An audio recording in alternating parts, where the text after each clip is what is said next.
Good news, everyone.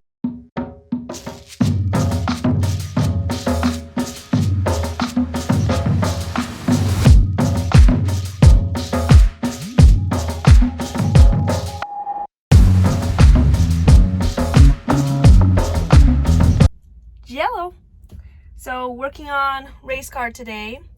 There's a couple of things I've noticed already on this car after driving it.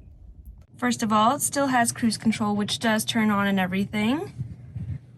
Does has the controls for it as well. However, it's not properly hooked up to the vacuum on the intake, as you can see.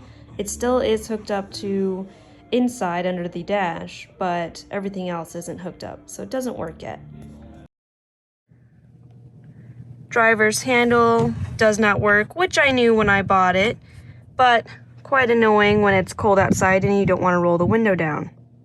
Good thing I live in Tucson where it's not cold outside often, but still kind of annoying.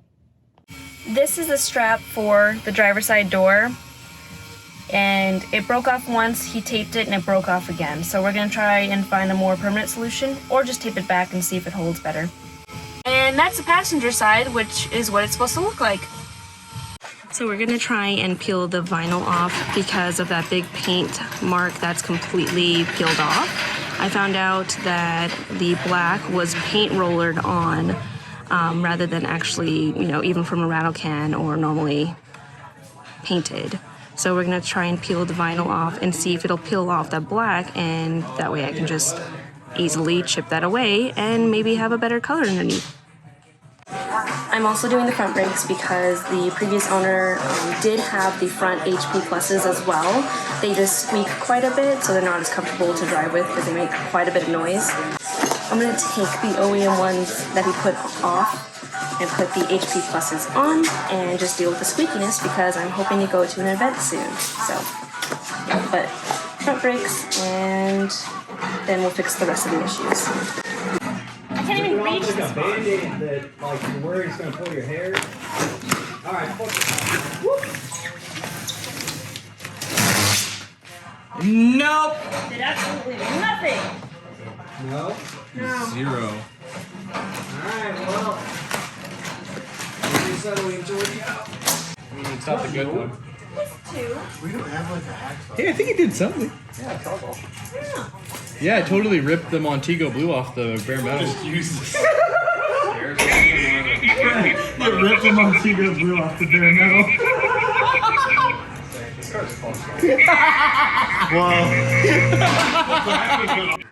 So it didn't work on the black, but it worked on the Montego Blue beneath the black. It's not supposed to happen. It's not supposed to happen like that.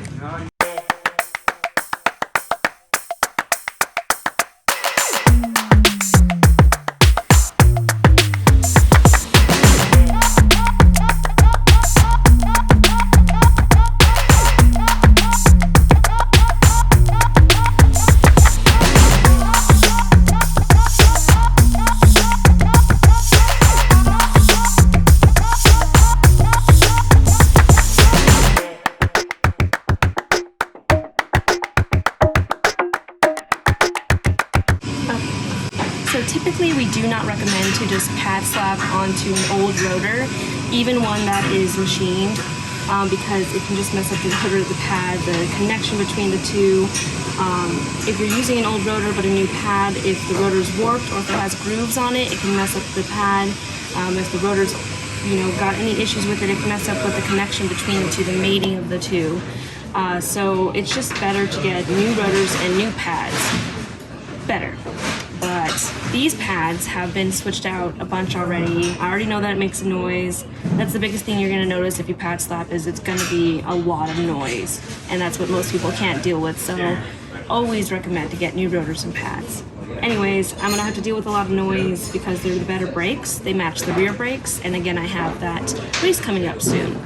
Even though it's not the greatest and I highly don't recommend doing it, I'm gonna do it anyways. So, do as I say, not as I do. So, just gonna do that whole process again, which you guys have already seen, so some magic for you. So, old pad, done. So now I'm gonna move on to the interior stuff, that handles, if I can fix that really quick. And she'll be good to go for her next race day. Alright, so now I'm trying to fix this issue with a little pull thing. The cool thing is that these door cards aren't actually attached other than apparently that clip. So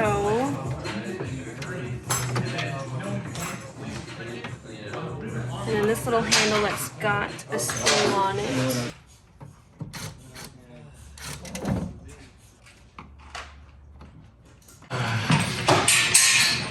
And there's a little snap ring thing. And there's my door. Alright, so Brandon explained it to me.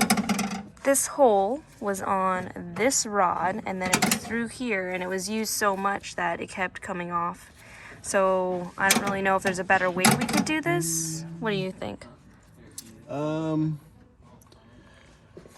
only thing I can think of is if we can somehow get this on there and then either put, like, if we find a small nut that we can kind of force thread up so that it stays, or we could even like bend it a little bit.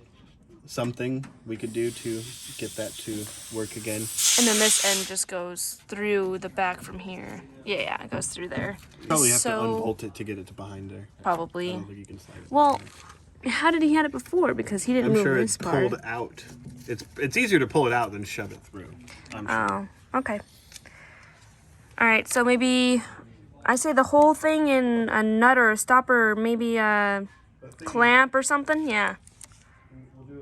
A thingy. So we found a bolt small enough, if I can see it, Brandon. Now we just have to make it twist onto the rod so it will stay in place. The seatbelt, that is, or the seatbelt door handle thingy-majigger, that is. And so this door was red, purple, and then blue. And then Montego. And then Montego. But I believe the car was originally Montego blue because the engine bay, trunk, and the door jambs are Montego blue. So what are we doing to the bolt right now? Are we making it a little bit bigger? Trying to figure out what thread it is so that I can run a die over the rod.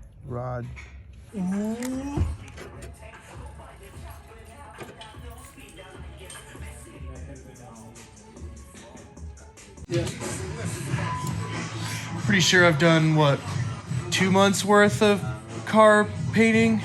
That means I've shaved off like 15 years of my life. You're probably gonna die next week. All right. So it's snug. It's threaded on there, and probably won't fall off now. I have a handle. Hopefully. Door just crumbles. Choke on it. So, anyways, I have a door handle now. Good soup. Good soup. Oh, Why would you do that? took a car to the ace.